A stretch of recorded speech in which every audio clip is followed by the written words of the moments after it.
Okay, അപ്പൊ നമുക്ക് ഇന്ന് പഠിക്കാനുള്ളത് വളരെ വളരെ ഇമ്പോർട്ടന്റ് ആയിട്ടുള്ള എക്സ്പീരിമെന്റൽ ഡിസൈൻ എന്ന് പറയുന്ന കാര്യമാണ്. അപ്പൊ ഈ എക്സ്പീരിമെന്റൽ ഡിസൈൻ എന്ന് പറഞ്ഞിട്ടുണ്ടെങ്കിൽ നമുക്കറിയാം, സ്റ്റാറ്റിസ്റ്റിക്സിന്റെ ഏരിയയിലേക്ക് വരുന്ന സമയത്ത് ന്യൂമറിക്കൽ ഫാക്ട്സുമായിട്ടാണ് നമ്മൾ ബേസിക്കലി ഡീറ്റെയിൽ ഔട്ട് ചെയ്യുന്നത്.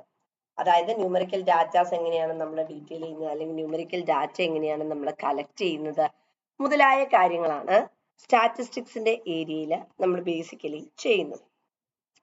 സോ എക്സ്പീരിമെന്റൽ ഡിസൈൻ എന്ന് പറഞ്ഞിട്ടുണ്ടെങ്കിൽ in statistics experimental design or the design of experiment, ഇതിന്റെ വേറൊരു പേരാണ് ഡിസൈൻ ഓഫ് എക്സ്പീരിമെന്റ് എന്ന് പറയുന്നത്. ബേസിക്കലി എന്താ ചെയ്യുന്നത് വെച്ചിട്ടുണ്ടെങ്കിൽ it is defined as the design of an information gathering experiment in which a variation is present or not, and it should be performed under the full control of researcher. അതായത് വളരെ controlled ആയിട്ടുള്ള ഒരു അറ്റ്മോസ്ഫിയറിന്റെ കീഴിൽ, നമുക്കറിയാം research എന്ന് പറയുമ്പം പലപ്പോഴും created ആയിട്ടുള്ള അറ്റ്മോസ്ഫിയർ ഫീൽഡിലായിരിക്കും നമ്മൾ അണ്ടർടേക്ക് ചെയ്യുന്നത്. നമുക്ക് എല്ലാ രീതിയിലും അത് നോർമൽ ആയിട്ടുള്ള ഒരു പ്രോസസ്സിലൂടെ അണ്ടർടേക്ക് ചെയ്യുക, അല്ലെങ്കിൽ നോർമൽ ആയിട്ടുള്ള സ്ട്രാറ്റജിയിലൂടെ അറ്റയർ ചെയ്യുക എന്ന് പറയുന്നത് പലപ്പോഴും പ്രാക്ടിക്കലി പോസിബിൾ ആയിരിക്കില്ല. അപ്പൊ അങ്ങനെ ഒരു സിറ്റുവേഷൻ വരുന്ന സമയത്ത് വളരെ കൃത്യമായിട്ട് ഡാറ്റ അസിമുലേറ്റ് ചെയ്യുക, ഡാറ്റ ഫോർമുലേറ്റ് ചെയ്യുക എന്ന് പറയുന്നത് ഇമ്പോർട്ടന്റ് ആയിട്ടുള്ള ഫാക്ടറാണ്. അപ്പോൾ ഒരു കൺട്രോൾഡ് ആയിട്ടുള്ള അറ്റ്മോസ്ഫിയറിന്റെ കീഴിൽ data collection processes important. So basically ഒരു കൺട്രോൾഡ് എക്സ്പീരിമെന്റ് അല്ലെങ്കിൽ കൺട്രോൾഡ് സിറ്റുവേഷൻസിൽ റിസർച്ചർ ഒരു സ്റ്റഡി കണ്ടക്ട് ചെയ്യുകയാണെങ്കിൽ അതിനെയാണ് എക്സ്പീരിമെന്റൽ ഡിസൈൻ എന്ന് പറയുന്നത്. അതായത് നമ്മളുടെ സ്റ്റഡീനെ പുറമേ നിന്നും വരുന്ന ഫാക്ടേഴ്സ് ഇൻഫ്ലുവൻസ് ചെയ്യാനുള്ളൊരു അവസരം നമ്മൾ അവിടെ കൊടുക്കുന്നില്ല. നമുക്കറിയാം, ഒരു സ്റ്റഡിയിലേക്ക് നമ്മൾ പ്രവേശിക്കുന്ന സമയത്ത് നമുക്ക് പലതരത്തിലുള്ള ഇന്റീരിയർ വേരിയബിൾസും കാണും, അതേപോലെ എക്സ്റ്റീരിയർ വേരിയബിൾസും കാണും. അപ്പൊ നമ്മളുടെ ബേസിക് ആയിട്ടുള്ള അത്തേറൻസ് അല്ലെങ്കിൽ നമ്മുടെ ബേസിക് ആയിട്ടുള്ള കൺസിഡറേഷൻ എപ്പോഴും എന്തായിരിക്കണം? പുറമേന്ന് വരുന്ന ഫാക്ടേഴ്സിനെ റെഡ്യൂസ് ചെയ്യുക എന്നുള്ളതായിരിക്കണം. സേ ഫോർ എക്സാമ്പിൾ, നമ്മൾ ഒരു വ്യക്തിയുടെ ഒരു അസുഖത്തെ കുറിച്ചാണ് പഠിക്കുന്നത്. ആ അസുഖത്തിന് നമ്മളൊരു മരുന്ന് കണ്ടുപിടിച്ചു. അപ്പൊ അങ്ങനെ ആ അസുഖത്തിന് മരുന്ന് കണ്ടുപിടിച്ചിട്ടുണ്ടെങ്കിൽ നമ്മൾ ബേസിക്കലി ചെയ്യുന്നത് എന്താണ്? ആ വ്യക്തിയില് ആ മരുന്നിന്റെ ഇമ്പാക്ട് എന്താണ് എന്ന് നമ്മൾ അനലൈസ് ചെയ്യാണ്. അപ്പൊ പുറമേന്ന് വരുന്ന ഒരുപാട് ഫാക്ടേഴ്സ് കാണും ആ വ്യക്തിനെ ഇൻഫ്ലുവൻസ് ചെയ്യുന്നത്. അത് നമ്മൾ ബേസിക്കലി അവിടെ എന്ത് ചെയ്യണമെന്നില്ല, ഡയർ ചെയ്യണമെന്നില്ല. ആ വ്യക്തിയെ നമ്മൾ ബേസിക്കലി നമ്മളുടെ ലാബിലേക്ക് വിളിക്കുന്നു.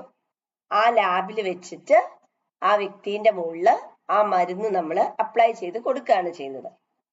സോ അങ്ങനെ ആ വ്യക്തിയുടെ മുകളിൽ നമ്മൾ ആ മരുന്ന് അറ്റയർ ചെയ്യുന്ന സമയത്ത് ആ വ്യക്തി എങ്ങനെയാണ്, മാസീവ് ആയിട്ടാണോ അതിനോട് റെസ്പോണ്ട് ചെയ്യുന്നത്, അതോ സാധാരണ രീതിയിൽ നോർമൽ ആയിട്ടുള്ള ഒരു പ്രിപ്പറേഷൻ അല്ലെങ്കിൽ നോർമൽ ആയിട്ടുള്ളൊരു റെസ്പോൺസ് ആണോ വന്നത്? നമുക്കറിയണം how that particular person is responding എന്നതിനെ കുറിച്ച്. അപ്പൊ അങ്ങനെ അറിയാൻ വേണ്ടിയിട്ട് നമ്മൾ എന്ത് ചെയ്യും? നമ്മുടെ ലാബിലേക്ക് അയാളെ വിളിച്ചിട്ട് പുറമേ നിന്നുള്ള ഫാക്ടേഴ്സ്, ക്ലൈമാറ്റിക് കണ്ടീഷൻസ് അല്ലെങ്കിൽ അങ്ങനെയുള്ള സിറ്റുവേഷൻസ് ഒക്കെ ചിലപ്പോൾ അദ്ദേഹത്തെ എഫക്ട് ചെയ്താൽ ആ മരുന്ന് ചിലപ്പോൾ നമ്മൾ കൃത്യമായിട്ടുള്ള രീതിയിൽ അല്ലെങ്കിൽ നമ്മൾ ഉദ്ദേശിക്കുന്ന രീതിയിൽ നമുക്ക് ഔട്ട്കം തന്നു എന്ന് വരില്ല. അപ്പൊ the most important factor is നമുക്ക് ഇറേഴ്സ് കുറയ്ക്കുക, വളരെ കൃത്യമായിട്ട് ഔട്ട്പുട്ട് കൊണ്ടുവരിക എന്നുള്ളതാണ്. അപ്പൊ അതിനായിട്ട് നമ്മൾ എന്ത് സഹായിക്കും? ഇത്തരത്തിലുള്ള കൺട്രോൾഡ് എക്സ്പീരിമെന്റ്സ്, നമ്മൾ ക്രിയേറ്റ് ചെയ്യുന്ന അറ്റ്മോസ്ഫിയറിൽ എക്സ്പീരിമെന്റ്സ് കണ്ടക്ട് ചെയ്യുക. ഒരു മാനിപ്പുലേറ്റഡ് ആയിട്ടുള്ള അല്ലെങ്കിൽ ഒരു ഡിസൈൻഡ് ആയിട്ടുള്ള അറ്റ്മോസ്ഫിയറിൽ എന്ത് ചെയ്യുക? എക്സ്പീരിമെന്റ് കണ്ടക്ട് ചെയ്യുക. എക്സ്പീരിമെന്റൽ ഡിസൈൻസിനെ നമുക്ക് പലതായിട്ട് ക്ലാസിഫൈ ചെയ്യാനായിട്ട് സാധിക്കും.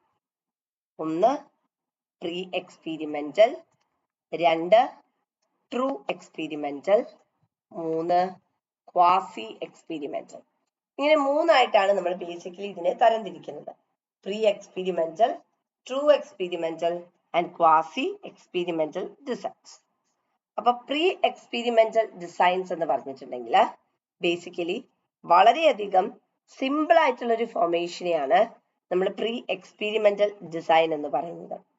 ഇവിടെ ഒരു പെർട്ടിക്കുലർ ഗ്രൂപ്പിനെ അല്ലെങ്കിൽ വേരിയസ് ഗ്രൂപ്പ്സിനെയാണ്. ഇപ്പൊ ഫോർ എക്സാമ്പിൾ നമ്മൾ മെയില് അല്ലെങ്കിൽ മെയില് ഫീമെയില്, അതിനെയാണ് ഈ ഗ്രൂപ്പ് എന്ന് പറയുന്നത്. അപ്പൊ ഒരു പെർട്ടിക്കുലർ ഗ്രൂപ്പിനെ അല്ലെങ്കിൽ പല ഗ്രൂപ്പുകളെ നമ്മൾ ബേസിക്കലി ഒബ്സർവേഷന് കീഴിൽ വെക്കുകയാണ് ചെയ്യുന്നത്. And we are going for the study of cause and effect. നമുക്ക് അറിയണം ഒരു പെർട്ടിക്കുലർ, ഇപ്പൊ ഫോർ എക്സാമ്പിൾ മെയിൽ പോപ്പുലേഷൻ ഉണ്ടെങ്കിൽ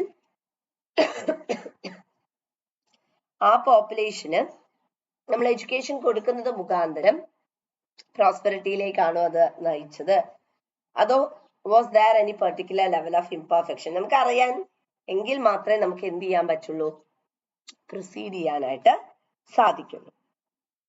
അതേപോലെ തന്നെ ഇത് വളരെയധികം എന്താണ്, കോസ്റ്റ് എഫക്റ്റീവ് ആണ്. കാരണം നമ്മൾ ജസ്റ്റ് എന്താ ചെയ്യുന്നത്, ഇതിന്റെ ഇമ്പാക്ട് എന്താ, ഇതിന്റെ ഇഫക്റ്റ് എന്താ എന്നതിനെ കുറിച്ച് ഒരു ബേസ് സ്റ്റഡിയാ കണ്ടക്ട് ചെയ്യുന്നത്. അല്ലാതെ വളരെയധികം ഡീറ്റെയിൽ ഔട്ട് ചെയ്ത് ഇന്ന രീതിയിലാണ് അല്ലെങ്കിൽ ഇന്ന പാറ്റേൺ ആണ് ഇവിടെ ഇമ്പോർട്ടൻസ് കൊടുക്കുന്നത് എന്നുള്ള രീതിയിലുള്ള ഒരു അഡയറൻസോ പാറ്റേൺസിലേക്കോ ഒന്നും തന്നെ നമ്മൾ എന്ത് ചെയ്യുന്നില്ല, പോകുന്നില്ല. അപ്പൊ ഇവിടെ നമ്മൾ ബേസിക്കലി പറയുന്ന സമയത്ത് ജസ്റ്റ് നമ്മൾ കോസ്റ്റ് എഫക്റ്റീവ് മെത്തേഡ് പോലെ കോസ് ആൻഡ് എഫക്റ്റ് മാത്രം നമ്മൾ കണ്ടുപിടിക്കുകയാണ് ചെയ്യുന്നത്. അതുകൊണ്ടാണ് പ്രീ എക്സ്പെരിമെന്റൽ റിസർച്ച് ഡിസൈൻ എന്ന് പറയുന്നത് തന്നെ. അതായത് നമ്മൾ സ്റ്റഡി കണ്ടക്ട് ചെയ്യുന്നു, ആ സ്റ്റഡി കണ്ടക്ട് ചെയ്യുന്ന സമയത്ത് ഒരു ഇനീഷ്യൽ ആയിട്ടുള്ള പ്രോസസ് അല്ലെങ്കിൽ ഒരു ഇനീഷ്യൽ സ്ട്രാറ്റജി മാത്രമാണ് നമ്മൾ എന്ത് ചെയ്യുന്നത്, അവിടെ അഡയർ ചെയ്യുന്നത്. വലിയ രീതിയിലുള്ള ഒരു കമ്പ്യൂട്ടേഷനോ അല്ലെ വലിയ രീതിയിലുള്ള ഒരു ഫ്രെയിം വർക്കിനോ ഒന്നും തന്നെ നമ്മൾ എന്ത് ചെയ്യുന്നില്ല, അവിടെ ഇമ്പോർട്ടൻസ് കൊടുക്കുന്നില്ല. അടുത്തത് വരുന്നത് ട്രൂ എക്സ്പെരിമെന്റൽ ഡിസൈൻ ആണ്. അപ്പൊ ഈ സാധാരണ പോലെ തന്നെ ട്രൂ എക്സ്പെരിമെന്റൽ ഡിസൈൻസിലേക്ക് വരുന്ന സമയത്ത് ഏറ്റവും പേര് പറയുന്ന പോലെ തന്നെ അക്യുറേറ്റ് ആയിട്ടുള്ള ഇൻഫോർമേഷൻ നമ്മളെ കളക്ട് ചെയ്യാനായി സഹായിക്കുന്ന ഒന്നാണ് ട്രൂ എക്സ്പെരിമെന്റൽ റിസർച്ച് ഡിസൈൻ എന്ന് പറയുന്നത്. നമുക്കറിയാം, നമ്മൾ റിസർച്ചിന്റെ ഫീൽഡിലേക്ക് കടക്കുന്ന സമയത്ത് വി ഹാവ് ഹൈപ്പോത്തസിസ്. ഹൈപ്പോത്തസിസ് എന്ന് പറഞ്ഞിട്ടുണ്ടെങ്കിൽ ടെൻഡേറ്റീവ് ആയിട്ടുള്ള സ്റ്റേറ്റ്മെന്റ്സിനെയാണ് നമ്മൾ ഹൈപ്പോത്തസിസ് എന്നുള്ളത് കൊണ്ട് ഉദ്ദേശിക്കുന്നത്.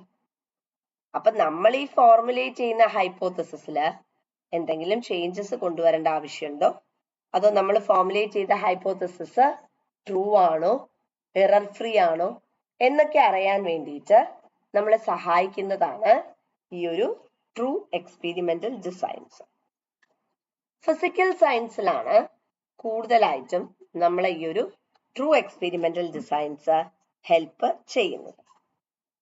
പ്രീ എക്സ്പെരിമെന്റിലെ പോലെ തന്നെ കോസ് ആൻഡ് ഇഫക്റ്റ് കമ്പ്യൂട്ട് ചെയ്യാൻ വേണ്ടി തന്നെയാണ് നമ്മൾ ഇതും ഉപയോഗിക്കുന്നത്. അതായത് നമുക്കറിയണം what is the effect, what is the impact എന്നതിനെ കുറിച്ച്.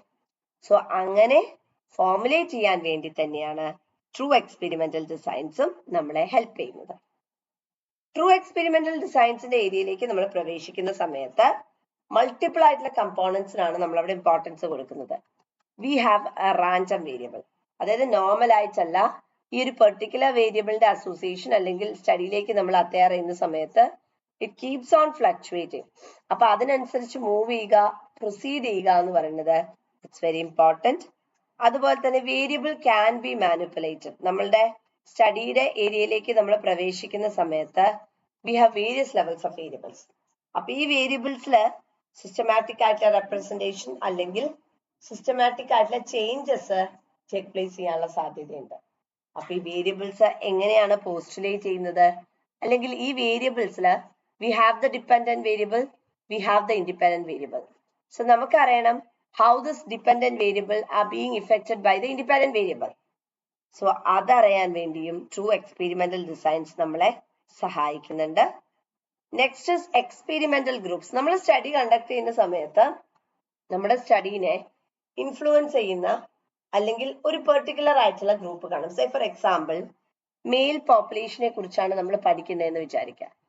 അപ്പൊ അങ്ങനെ മെയിൽ പോപ്പുലേഷനെ കുറിച്ചാണ് നമ്മൾ പഠിക്കുന്നതെങ്കിൽ അവരുടെ എഡ്യൂക്കേഷണൽ പ്രോബ്ലംസിനെ കുറിച്ചാണ് നമ്മൾ ഡീറ്റെയിൽ ഔട്ട് ചെയ്യുന്നതെങ്കിൽ നമുക്ക് വളരെ കൃത്യമായിട്ട് what is a problem that is normally adhering to that particular level of population അറിഞ്ഞിരിക്കണം.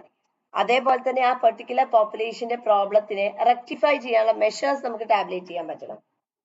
അപ്പം ഇങ്ങനെയൊക്കെ പോയാൽ മാത്രമേ നമുക്ക് എന്ത് ചെയ്യാൻ പറ്റുള്ളൂ, വളരെ കൃത്യമായിട്ടുള്ള കമ്പ്യൂട്ടേഷനിലേക്ക് പോകാനായി സാധിക്കും. Next is quasi experimental design. True experimental design പോലെ തന്നെയാണ് quasi experimental design വരുന്നത്.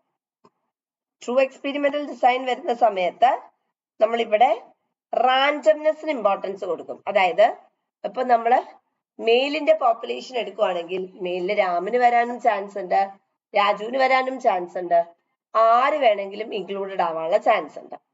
സോ റാൻഡംനെസ്സിന് ഏറ്റവും കൂടുതൽ നമ്മൾ എന്തിൽ ഇമ്പോർട്ടൻസ് കൊടുക്കുന്നുണ്ട്? ട്രൂ എക്സ്പെരിമെന്റൽ ഡിസൈൻസിൽ ഇമ്പോർട്ടൻസ് കൊടുക്കുന്നുണ്ട്. പക്ഷെ ക്വാസി എക്സ്പെരിമെന്റൽ ആവുമ്പോ എന്താ? റാൻഡംലി അല്ല, മനഃപൂർവ്വം തന്നെ നമ്മൾ എന്ത് ചെയ്യുക? കുറച്ചു പേരെ തെരഞ്ഞെടുക്കുന്നു, സ്റ്റഡിയിലേക്ക് കുറച്ചു പേരെ ചൂസ് ചെയ്യുന്നു. ആ ചൂസ് ചെയ്തിട്ട് അവരുടെ മേലെ നമ്മൾ എന്ത് ചെയ്യുന്നു? നമ്മളുടെ ടെസ്റ്റ് നടത്തുക ചെയ്യുന്നത്. അതായത് മനഃപൂർവ്വം തന്നെ നമ്മൾ കുറച്ച് ആൽക്കഹോളിക് ആൾക്കാര് ഒരു പെർട്ടിക്കുലർ ഏരിയയിൽ ഉണ്ടെന്ന് അറിയുന്നു. അതില് രഘുവിനെ തന്നെ നമ്മൾ മനഃപൂർവ്വം എടുക്കുക എന്ന് വിചാരിക്കുക. സേ ഫോർ എക്സാമ്പിൾ, അങ്ങനെയാണെങ്കിൽ നമ്മളവിടെ സ്പോട്ട് ഔട്ട് ചെയ്തു, ഇന്ന വ്യക്തിയാണ് എന്ന് പറഞ്ഞ് ഓൾറെഡി തന്നെ നമ്മൾ എന്ത് ചെയ്തു? സ്പോട്ട് ഔട്ട് ചെയ്തു. എന്നിട്ട് ആ വ്യക്തിയുടെ മുകളിൽ നമ്മൾ ബേസിക്കലി എന്ത് ചെയ്യാണ്? സ്റ്റഡി അറ്റയർ ചെയ്യാണ് ചെയ്യുന്നത്. അപ്പൊ നമുക്ക് അവിടെ വേറെ ഓപ്ഷൻസിലേക്കോ വേറെ അറ്റയറൻസിലേക്കോ ഒന്നും നമ്മൾ പോണില്ല. ഒരു പെർട്ടിക്കുലർ വ്യക്തി ഉണ്ട്, ആ പെർട്ടിക്കുലർ വ്യക്തിനെ അതേപോലെ നമ്മൾ സെലക്ട് ചെയ്യുന്നു. എന്നിട്ട് ആ വ്യക്തിനെ കുറിച്ച് തന്നെ നമ്മൾ എടുത്ത് പഠിക്കുകയാണ്. That is what is called the quasi experimental design. Next is experimental ഡിസൈൻസിനെ നമ്മൾ ബേസിക്കലി പറഞ്ഞു പ്രീ, ട്രൂ, അതേപോലെ തന്നെ ക്വാസി ആയിട്ടാണ് തിരിക്കുന്നത്. അപ്പൊ ഇവിടെ നമ്മൾ ബേസിക്കലി ചെയ്യുന്ന കോമ്പോണൻസ് ഇത്രയേ ഉള്ളൂ. എക്സ്പെരിമെന്റൽ ഡിസൈൻ എന്ന് പറഞ്ഞിട്ടുണ്ടെങ്കിൽ നമുക്കൊരു കാര്യത്തെ കുറിച്ച് പഠിക്കണം എന്ന് വിചാരിക്കാം. അപ്പൊ ആ കോമ്പോണന്റ് അല്ലെങ്കിൽ ആ കാര്യത്തെ കുറിച്ച് നമ്മൾ സിങ്ക്രണൈസ് ചെയ്യുക, അല്ലെങ്കിൽ പഠിക്കുന്ന സമയത്ത് വളരെ വ്യക്തമായിട്ടുള്ള ഒരു കമ്പ്യൂട്ടേഷനിലേക്ക് പോവുക, അല്ലെങ്കിൽ വളരെ വ്യക്തമായിട്ടുള്ള ഒരു ടാബുലേഷനിലേക്ക് എൻ്റർ ചെയ്യുക എന്ന് പറയുന്നത് ഇമ്പോർട്ടന്റ് ആയിട്ടുള്ള കാര്യമാണ്. ഇപ്പൊ എക്സ്പെഷ്യലി ഇത് മെഡിസിന്റെ ഫീൽഡിലൊക്കെയാണ് നമുക്ക് കാണാനായിട്ട് സാധിക്കുന്നത്. കാരണം നമ്മൾ ഒരു ഗ്രൂപ്പിനെ സെലക്ട് ചെയ്യുന്നു, ആ ഗ്രൂപ്പിനെ സെലക്ട് ചെയ്തിട്ട് എങ്ങനെയാണ് അവരുടെ മുകളിൽ ആ ഇമ്പാക്ട് വരുന്നത്. ഇപ്പൊ ഒരു മെഡിസിൻ നമ്മൾ പരീക്ഷിച്ച് നോക്കുകയാണെങ്കിൽ, കാരണം ആദ്യമൊക്കെ ഈ ഒരു എക്സ്പെരിമെന്റൽ ഡിസൈൻ എന്ന് പറയുന്നത് മെഡിസിനൽ ഫീൽഡിലായിരുന്നു നമുക്ക് കാണാനായി സാധിക്കുന്നത്. അപ്പൊ ഒരു ഗ്രൂപ്പ് ഓഫ് പീപ്പിളിനെ എടുക്കുന്നു, ആ ഗ്രൂപ്പ് ഓഫ് പീപ്പിളിന്റെ മുകളിൽ ഒരു പെർട്ടിക്കുലർ ട്രീറ്റ്മെന്റ് കൊണ്ടുവരുന്നു, അല്ലെങ്കിൽ ഒരു പെർട്ടിക്കുലർ ആയിട്ടുള്ള മെഡിസിനൽ ഫെസിലിറ്റി കൊണ്ടുവരുന്നു. അങ്ങനെ കൊണ്ടുവരുമ്പം എങ്ങനെയാ അവരുടെ മേലെ അത് ഇമ്പാക്ട് ചെയ്യുന്നത്? വളരെ വലിയ രീതിയിലുള്ള സീരിയസ് ആയിട്ടുള്ള ഫാക്ടർ ആണോ വരുന്നത്? ഇതിനെക്കുറിച്ചൊക്കെ നമുക്ക് അറിയണം. അപ്പൊ അതിനെക്കുറിച്ചെല്ലാം നമ്മളെ അറിയാൻ സഹായിക്കുന്ന പ്രോസസ്സിനെയാണ് എക്സ്പെരിമെന്റൽ ഡിസൈൻസ് എന്നുള്ളത് കൊണ്ട് നമ്മൾ ഫോർമുലേറ്റ് ചെയ്യുന്നത്. Next comes randomised block design. Randomised block design എന്ന് പറഞ്ഞിട്ടുണ്ടെങ്കിൽ, അതായത് ഇപ്പൊ say for example drug testing നടത്തുകയാണ്. ഒരു പെർട്ടിക്കുലർ ആയിട്ടുള്ള മരുന്ന് നമ്മൾ കണ്ടുപിടിച്ചു. ഈ പെർട്ടിക്കുലർ ആയിട്ടുള്ള മരുന്ന് ഡിഫറെന്റ് ഏജ് ഗ്രൂപ്പ്സിന്റെ മുകളിൽ നമ്മൾ പരീക്ഷിച്ച് നോക്കുകയാണ്. Say for example under 15 years of age, അതേപോലെ 15 to 35 years ഏജ്, അതേപോലെ 36 to 55 year ഏജ് ആൻഡ് 55+. അപ്പൊ നമ്മളിവിടെ എന്താ ചെയ്യുന്നത്? ഒരു ഏജ് കാറ്റഗറീന്റെ ബേസിസിൽ നമ്മൾ കമ്പാരിസൺ ചെയ്യുക. ഒരു പെർട്ടിക്കുലർ ആയിട്ടുള്ള മെഡിസിൻ കൊണ്ടുവന്നു, ആ പെർട്ടിക്കുലർ ആയിട്ടുള്ള മെഡിസിൻ ഡിഫറെന്റ് ഏജ് ഗ്രൂപ്പ്സിന്റെ മുകളിൽ എങ്ങനെയാണ് അപ്ലൈ ചെയ്യുന്നത് എന്നതിനെ കുറിച്ച് നമ്മളിവിടെ സ്റ്റഡി കണ്ടക്ട് ചെയ്യുക ചെയ്യുന്നത്. സോ അതിനെ RBD അല്ലെങ്കിൽ റാൻഡമൈസ്ഡ് ബ്ലോക്ക് ഡിസൈൻ എന്ന് പറയും. അപ്പൊ ഇവിടെ റിസർച്ചറിന് വളരെ വ്യക്തമായിട്ട് എന്തറിയാം? ഡിവിഷൻ അറിയാം. He or she knows the division of objects അല്ലെങ്കിൽ ഡിവിഷൻ ഓഫ് ക്ലാസസ്. ആ ഒരു പെർട്ടിക്കുലർ ഇൻഡിവിജ്വലിന് എന്തറിയാം? എങ്ങനെയാണ് RBD ഡിസൈൻ പ്രകാരം ഡിവിഷൻ വരുന്നത്, അല്ലെങ്കിൽ RBD ഡിസൈൻ പ്രകാരം എങ്ങനെയാണ് കാറ്റഗറീസ് വരുന്നത്, ആർക്കാണ് ട്രീറ്റ്മെന്റ് വേണ്ടത് മുതലായ കാര്യത്തെ കുറിച്ച് വളരെ കൃത്യമായിട്ട് അറിയാം. പലപ്പോഴും നമുക്ക് ആരുടെ മുകളിലാണ് സ്റ്റഡി കണ്ടക്ട് ചെയ്യേണ്ടത് എന്നതിനെ കുറിച്ച് അറിയാമെങ്കിൽ എറേഴ്സ് വരാൻ സാധ്യതയില്ല. അപ്പം ഒരു മെഡിസിനൽ ഫെസിലിറ്റി കൊണ്ടുവരുന്നു, ആ മെഡിസിനൽ ഫെസിലിറ്റീസ് പല ക്ലാസ്സസ് ആയിട്ട് അണ്ടർ 15, 15 to 35, 36 to 55, അതുപോലെ തന്നെ 55+, ഇങ്ങനെ വളരെ കൃത്യമായിട്ട് ക്ലാസിഫൈ ചെയ്ത് ഈ ഓരോ ഗ്രൂപ്പിൽ നിന്നും നമ്മൾ റാൻഡം ആയിട്ട് കുട്ടികളെ സെലക്ട് ചെയ്യാൻ വിചാരിക്കും. അപ്പൊ സേ ഫോർ എക്സാമ്പിൾ അണ്ടർ 15 വരുന്ന സമയത്ത് 15 വയസ്സിന് താഴെയുള്ളവരില് കുറച്ചു പേരെ നമ്മൾ സെലക്ട് ചെയ്യുന്നു. 15 മുതൽ 35 വയസ്സ് വരെയുള്ളവരില് കുറച്ചു പേരെ നമ്മൾ സെലക്ട് ചെയ്യുന്നു. ഒന്നും നമ്മൾ സെലക്ട് ചെയ്യുന്നത് മനഃപൂർവ്വമല്ല, റാൻഡംനെസ്സിന്റെ ബേസിസിലാണ്. അതായത് ഈക്വൽ ചാൻസസ് ആണ്. എല്ലാവരും ഇൻക്ലൂഡഡ് ആവാനുള്ള ഒരു ഈക്വൽ ചാൻസ് മെക്കാനിസം നമ്മൾ കൊണ്ടുവരുവാണെങ്കിൽ അതിനെയാണ് റാൻഡമൈസ്ഡ് അല്ലെങ്കിൽ റാൻഡമൈസ്ഡ് ബ്ലോക്ക് ഡിസൈൻ എന്നുള്ളത് കൊണ്ട് നമ്മൾ ഉദ്ദേശിക്കുന്നത്. അടുത്തത് കംപ്ലീറ്റ്ലി റാൻഡമൈസ്ഡ് ഡിസൈൻ. ആദ്യത്തെ റാൻഡമൈസ്ഡ് ബ്ലോക്ക് ഡിസൈൻസ് ആണ്, ബ്ലോക്കുകളായി തിരിക്കുകയാണ് ചെയ്തത്. Next one is completely randomised design ആണ്. കണ്ടംപ്റ്റ് ഡിസൈൻ എന്നും പറയാറുണ്ട്. കണ്ടംപ്റ്റ് ഡിസൈൻ എന്നും നമ്മൾ ഇതിനെ ബേസിക്കലി ഫോർമുലേറ്റ് ചെയ്യാറുണ്ട്. ഏറ്റവും സിമ്പിൾ ആയിട്ടുള്ള ഡിസൈൻ ആണ് കംപ്ലീറ്റ്ലി റാൻഡമൈസ്ഡ് ഡിസൈൻ എന്ന് പറയുന്നത്. ഇവിടെ നമുക്ക് ആ പേര് പറയുന്ന പോലെ തന്നെ അൺബയസ്ഡ് ആണ്. നമ്മളിവിടെ മനഃപൂർവമായിട്ട് ഒരു തരത്തിലുള്ള റെസ്പോണ്ടൻസിനെ എടുക്കുന്നില്ല. നമ്മളെ ഫീൽഡിലേക്ക് പോകുന്നു. ആ ഫീൽഡിലേക്ക് പോകുന്ന സമയത്ത് നമുക്ക് ആരൊക്കെയാണോ കിട്ടുന്നത് അവരെയൊക്കെ നമ്മൾ എടുക്കുക ചെയ്യുന്നത്. ഇപ്പൊ നമ്മള് സാധാരണ നിങ്ങൾ ഓൺലൈനിൽ പോളുകൾ കാണാനുണ്ടാവും. അതായത് ഒപ്പീനിയൻ പോളുകൾ. ഇന്ന പെർട്ടിക്കുലർ കമ്പനി നിങ്ങൾക്ക് ഇഷ്ടമാണോ, ഇഷ്ടമാണെങ്കിൽ എങ്ങനെയാണ്, അങ്ങനെയൊക്കെ പറഞ്ഞിട്ട്. അപ്പൊ അവിടെ ബേസിക്കലി അറ്റയർ ചെയ്യുന്ന ഫാക്ടർ എന്താണ്? നമ്മൾ വേറെ ഒന്നിനും ഇമ്പോർട്ടൻസ് കൊടുക്കുന്നില്ല. അവരുടെ ആറ്റിറ്റ്യൂഡ് എങ്ങനെയാ, അവരുടെ ബിലീഫ് എങ്ങനെയാ, അതേപോലെ തന്നെ അവർക്ക് ഇന്ന പ്രൊഡക്റ്റ് ഓൺലൈൻ സർവേകള് നമ്മൾ കണ്ടക്ട് ചെയ്യുക. അതേപോലെ നമുക്ക് പല രീതിയിലുള്ള കമ്പ്യൂട്ടർ പ്രോഗ്രാംസ് ഉണ്ട്, കെമിക്കൽ ഫോർമുലേഷൻസ് ഉണ്ട്, സ്റ്റാറ്റിസ്റ്റിക്കൽ സർവേകൾ ഉണ്ട്. അപ്പൊ ഇവിടെയൊക്കെ നമ്മൾ ചെയ്യുന്നത് എന്താ? ആർക്ക് വേണമെങ്കിലും ഇപ്പൊ നമ്മള് ഇന്റർനെറ്റിൽ സർഫ് ചെയ്യുന്ന സമയത്ത് നമുക്ക് പലതരത്തിൽ സർവേ കാണാൻ പറ്റും. അപ്പൊ അവിടെ ഇന്ന കസ്റ്റമർ ആണ് അല്ലെങ്കിൽ ഇന്ന ആൾക്കേ പാടുള്ളൂ എന്നൊന്നുമില്ല. ആർക്ക് വേണമെങ്കിലും എന്ത് ചെയ്യാം? സർവേയിലേക്ക് മുതിരാം. ആർക്ക് വേണമെങ്കിലും എന്ത് ചെയ്യാം? റെസ്പോണ്ട് ചെയ്യാം, ഫോർമേറ്റ് ചെയ്യാം. ഇവിടെ ഒരു റെഗുലേഷനോ അല്ലെങ്കിൽ ഇന്ന വ്യക്തി മാത്രമേ റെസ്പോണ്ട് ചെയ്യാൻ പാടൂ, അന്ന വ്യക്തി റെസ്പോണ്ട് ചെയ്യാൻ പാടില്ല എന്നുള്ള രീതിയിലുള്ള ഒരു സ്ട്രിഞ്ചന്റ് മെഷറോ ഒന്നും തന്നെ അവിടെ അവൈലബിൾ അല്ല. വളരെ ക്രിയേറ്റഡ് ആയിട്ടുള്ള അല്ലെ വളരെ റെഗുലേറ്റഡ് ആയിട്ടുള്ള ഒരു അറ്റ്മോസ്ഫിയർ തന്നെയാണ് നമുക്ക് ഈ ഒരു കംപ്ലീറ്റ്ലി റാൻഡമൈസ്ഡ് ആയിട്ടുള്ള ഡിസൈൻസിൽ കിട്ടുന്നത്.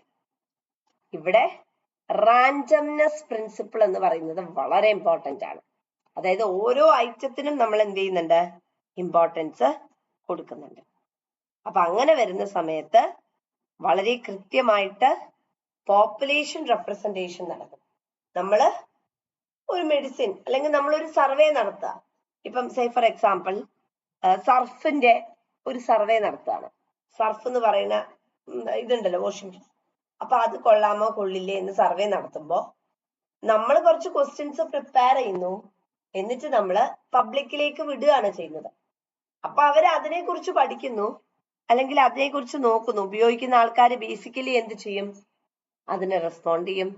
ചിലവര് ചുമ്മാ റെസ്പോണ്ട് ചെയ്യും, ചിലവര് ഈഗർനെസ് കൊണ്ട് റെസ്പോണ്ട് ചെയ്യും. സോ പലതരത്തിലുള്ള കമ്പോണൻസ് അവിടെ വരാനായിട്ടുള്ള സാധ്യത ഉണ്ട്. കംപ്ലീറ്റ് റാൻഡം ഡിസൈൻ വരുമ്പോൾ ഏറ്റവും ഇമ്പോർട്ടന്റ് ആയിട്ടുള്ള ഫീച്ചർ എന്ന് പറഞ്ഞാൽ അതിന്റെ ഫ്ലെക്സിബിലിറ്റി ആണ്. അതായത് നമുക്ക് എങ്ങനെ വേണമെങ്കിലും എന്ത് ചെയ്യാം? ഇവിടെ മോഡിഫിക്കേഷൻസിലേക്ക് അറ്റയർ ചെയ്യാനായിട്ട് സാധ്യമാണ്. പെർട്ടിക്കുലർലി നമുക്കറിയാം, നമ്മൾ റിസർച്ചിന്റെ ഫീൽഡിലേക്ക് പ്രവേശിക്കുന്ന സമയത്ത് അൺഫോർസീൻ ആയിട്ടുള്ള ഒരുപാട് തരത്തിലുള്ള പ്രോബ്ലംസ് വരാനായിട്ടുള്ള സാധ്യതയുണ്ട്. അപ്പൊ ഈ അൺഫോർസീൻ ആയിട്ടുള്ള പ്രോബ്ലംസിനെ ടാബുലേറ്റ് ചെയ്യുക, അതിനെ റെഗുലേറ്റ് ചെയ്യുക എന്ന് പറയുന്നത് വളരെ ഇമ്പോർട്ടന്റ് ആയിട്ടുള്ള കാര്യമാണ്. നമുക്കതിനെ കൺട്രോൾ ചെയ്യാൻ പറ്റുന്നില്ല, അതിനെ മീഡിയേറ്റ് ചെയ്യാനായിട്ട് സാധിക്കുന്നില്ലെങ്കിൽ പ്രോബ്ലംസിലേക്കും അത് നയിക്കാം. അപ്പൊ ഏറ്റവും ഇമ്പോർട്ടന്റ് ആയിട്ടുള്ള ഫാക്ടർ എന്ന് പറയുന്നത് let it be the x problem or let it be the y problem, ആ പ്രോബ്ലംസിനെ റെക്ടിഫൈ ചെയ്യുക, ഐഡന്റിഫൈ ചെയ്യുക മുതലായ കാര്യങ്ങളാണ് ഏറ്റവും ഇമ്പോർട്ടന്റ് ആയിട്ട് വരുന്നത്. അൺബയസ്ഡ് ആണെന്ന് നമ്മൾ പറഞ്ഞു. കാരണം എന്താ വെച്ചാൽ എല്ലാ ഫാക്ടേഴ്സിനും നമ്മൾ അവിടെ ഇമ്പോർട്ടൻസ് കൊടുക്കുന്നുണ്ട്. സ്റ്റാറ്റിസ്റ്റിക്കൽ എഫിഷ്യൻസി ഇവിടെ ഒരുപാട് തരത്തിലുണ്ട്. കാരണം നമ്മളിവിടെ സ്മോളസ്റ്റ് സാമ്പിൾ സൈസ് എടുക്കുന്നു. ആ സ്മോളസ്റ്റ് സാമ്പിൾ സൈസിൽ നിന്നും വളരെ ഫോർമേറ്റീവ് ആയിട്ട് നമ്മൾ കൺക്ലൂഷനിലേക്ക് പോവുകയാണ് ചെയ്യുന്നത്. നമുക്കറിയാം സാമ്പിൾ സൈസ് കുറഞ്ഞിരിക്കുന്ന സമയത്ത് പ്രശ്നം തന്നെയാണ്. കാരണം നമ്മളുടെ ബേസിക് ആയിട്ടുള്ള എയിം എന്താണ്? കൃത്യമായിട്ടുള്ള ഡാറ്റ ഔട്ട്പുട്ട് കിട്ടുക എന്നുള്ളതാണ്. സാമ്പിൾ സൈസ് കുറഞ്ഞാല് നമുക്ക് കിട്ടുന്ന റിസൾട്ടിനെയും അത് വളരെ ക്രോണിക് ആയിട്ട് ബാധിക്കാനുള്ള സാധ്യതയുണ്ട്. So the most important thing is നമുക്ക് കിട്ടുന്ന ആ സാമ്പിളിനെ സിങ്ക്രണൈസ് ചെയ്യുക, അതിനെ മെയിൻറ്റെയിൻ ചെയ്യുക എന്ന് പറയുന്നതാണ്. അത് നമുക്ക് ചെയ്യാൻ പറ്റുന്നില്ലെങ്കിൽ പ്രോബ്ലംസ് ആണ്. പക്ഷേ കംപ്ലീറ്റ്ലി റാൻഡമൈസ്ഡ് ആകുമ്പോൾ ആ പേരിൽ നിന്ന് തന്നെ നമുക്ക് കിട്ടിക്കഴിഞ്ഞു റാൻഡം നേച്ചർ ഉണ്ട്. അപ്പൊ സാമ്പിൾ അവിടെ ചെറുതാണ്, അല്ലെങ്കിൽ സാമ്പിളിൽ വലിയ രീതിയിലുള്ള മോഡിഫിക്കേഷൻ വന്നു എന്ന് വിചാരിച്ച് നമ്മുടെ സ്റ്റഡീനെ ഇൻഫ്ലുവൻസ് ചെയ്യില്ല. കാരണം റാൻഡം ഡിസൈൻ ആണ്, റാൻഡംനെസ്സിനാണ് നമ്മൾ അവിടെ ഇമ്പോർട്ടൻസ് കൊടുക്കുന്നത്. നെക്സ്റ്റ് ഇൻഡിപെൻഡന്റ് ആണ്. അതായത് നമ്മൾ രണ്ട് സാമ്പിൾസ് എടുക്കുവാണെങ്കിൽ മെയിൽ ഫീമെയിൽ ഇങ്ങനെ നമ്മൾ പഠിക്കാൻ എടുക്കുവാണെങ്കിൽ മനഃപൂർവ്വമായിട്ടല്ല എടുക്കുന്നത്. സോ മെയിലിന്റെ പോപ്പുലേഷൻ അല്ലെങ്കിൽ മെയിലിന്റെ സാമ്പിൾ ഫീമെയിലിന്റെ സാമ്പിളിൽ നിന്നും തീർത്തും വ്യത്യസ്തമായിരിക്കും. അല്ലാതെ സെയിം പാറ്റേൺ ആണ്, അല്ലെങ്കിൽ നമ്മൾ മനഃപൂർവ്വമായി ഒരു പർപ്പസീവ് ആയിട്ടുള്ള സാമ്പിളിംഗ് പ്രോസസ്സിലേക്കൊന്നും പോണില്ല. വളരെ ഈസി ആയിട്ട് ഇന്ന രീതിയിലാണ് നമ്മൾ സാമ്പിൾ അത്തയർ ചെയ്യുന്നത്, അല്ലെങ്കിൽ ഇന്ന രീതിയിലാണ് നമ്മൾ സാമ്പിൾ പാറ്റേണിലേക്ക് പോണത് എന്നുള്ളൊരു കൺഫർമേഷൻ മാത്രമേ ഇവിടെ വരുന്നുള്ളൂ. അടുത്തത് വൈഡ് അപ്ലിക്കബിലിറ്റി ആണ് ഇവിടെ വരുന്നത്. നമുക്ക് വളരെ റെസ്ട്രിക്റ്റഡ് ആയിട്ടുള്ള അല്ലെ റെഗുലേറ്റഡ് ആയിട്ടുള്ള സ്റ്റഡി ഒന്നുമല്ല. നമ്മുടെ സ്റ്റഡിക്ക് വൈഡ് ലെവൽ ഓഫ് ആപ്ലിക്കേഷൻ വരുന്നുണ്ട്. ഓൾമോസ്റ്റ് എല്ലാ ഏരിയാസിനെയും നമ്മൾ കവർ ചെയ്യുന്നുണ്ട്. അപ്പൊ അങ്ങനെ വരുന്ന സമയത്ത് പ്രോപ്പറായിട്ട് സിങ്ക്രണൈസ് ചെയ്യാനും പ്രോപ്പറായിട്ട് ടാബുലേറ്റ് ചെയ്യാനും നമ്മളെ അത് സഹായിക്കും. അപ്പൊ അതുകൊണ്ട് തന്നെ കൃത്യമായിട്ടുള്ള കാര്യങ്ങളിലേക്ക് പലപ്പോഴും നമ്മളുടെ സ്റ്റഡി വളരെ കൃത്യമായിട്ട് അണ്ടർടേക്ക് ചെയ്യണം. അല്ലെങ്കിൽ നമുക്ക് ഒരു പ്രോബ്ലമാറ്റിക് ആയിട്ടുള്ള ഫ്രെയിംവർക്ക് വേണ്ട, കൃത്യമായിട്ടുള്ള അതയറൻസ് നമുക്ക് ആവശ്യമാണ്. യാതൊരു തരത്തിലുള്ള ഇംപെർഫെക്ഷൻ വേണ്ട. എന്റെ സ്റ്റഡി എന്ന് പറയുന്നത് ഇറ്റ് മസ്റ്റ് ബി ഒരു വളരെ കൃത്യമായിട്ടുള്ള ഒരു സ്റ്റഡി ആയിരിക്കണം എന്നാണ് നമ്മളുടെ ലക്ഷ്യമെങ്കിൽ നമുക്ക് ഏറ്റവും ചൂസി ആയിട്ടുള്ള ഒന്ന് പറയുന്നത് ഏത് തന്നെയാണ്? ഈ ഒരു ഡിസൈൻ തന്നെയാണ്. കാരണം നമ്മളിവിടെ വളരെ കൃത്യമായിട്ടുള്ള ആക്ടിവിറ്റീസിലൂടെയും അതേപോലെ തന്നെ വളരെ കൃത്യമായിട്ടുള്ള ഫോർമേഷനിലൂടെയുമാണ് മൂവ് ചെയ്യുന്നത്. അടുത്തത് വരുന്നത് ലാറ്റിൻ സ്ക്വയർ ഡിസൈൻ ആണ്. അപ്പൊ ഈ ലാറ്റിൻ സ്ക്വയർ ഡിസൈൻ എന്ന് പറഞ്ഞിട്ടുണ്ടെങ്കിൽ നമ്മൾ പറഞ്ഞു റാൻഡം എന്ന് പറയുമ്പം റാൻഡംനെസ്സിന് അവിടെ ഇമ്പോർട്ടൻസ് കൊടുക്കുന്നുണ്ട്. ലാറ്റിൻ സ്ക്വയർ ഡിസൈൻ എന്ന് പറയുന്ന സമയത്ത് നമ്മൾ ഒരു മാത്തമാറ്റിക്കൽ അല്ലെങ്കിൽ സ്റ്റാറ്റിസ്റ്റിക്കൽ റെപ്രസെന്റേഷൻ ആണ് ഇവിടെ ഇമ്പോർട്ടൻസ് കൊടുക്കുന്നത്. ഡാറ്റ കളക്ട് ചെയ്യുന്നു. ഈ കളക്ട് ചെയ്യുന്ന ഡാറ്റയെ പല രീതിയിൽ നമുക്ക് ഫോർമേറ്റ് ചെയ്യാൻ പറ്റും.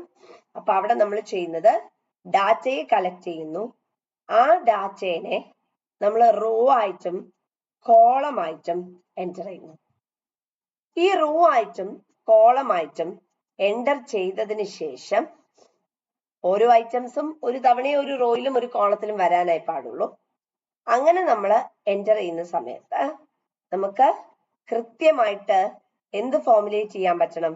എങ്ങനെയാണ് ഇതിന്റെ സ്റ്റഡി വരുന്നത്, അല്ലെങ്കിൽ എങ്ങനെയാണ് ഇതിന്റെ റെപ്രസെന്റേഷൻ വരുന്നത് മുതലായ കാര്യത്തിനെ റോ ആൻഡ് കോളം വൈസിൽ നമ്മൾ റെപ്രസെന്റ് ചെയ്യാണ് ചെയ്യുന്നത്.